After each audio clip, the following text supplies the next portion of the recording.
കാലം ചില അവസരങ്ങളും അനുഭവങ്ങളും തരും.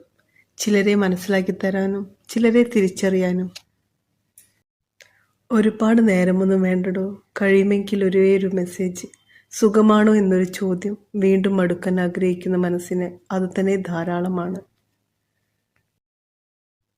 മടുത്തു തുടങ്ങുമ്പോൾ കുറ്റപ്പെടുത്തി തുടങ്ങും. പതിയെ ഒറ്റപ്പെടുത്തലിലേക്ക് വഴിമാറും. നാം ഒരിക്കലും നമ്മളെപ്പറ്റി മോശമായി ചിന്തിക്കരുത്.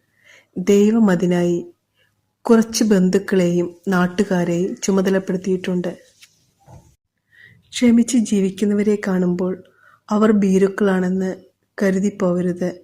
ക്ഷമ എന്നത് ജീവിതത്തിലെ ഏറ്റവും നല്ല ശീലങ്ങളിലൊന്നാണ്.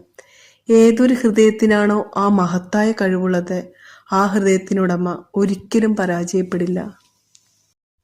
മൗനം ബലഹീനതയല്ല, അതൊരു ഇടവേളയാണ് പുതിയ തിരിച്ചറിവിലേക്കുള്ള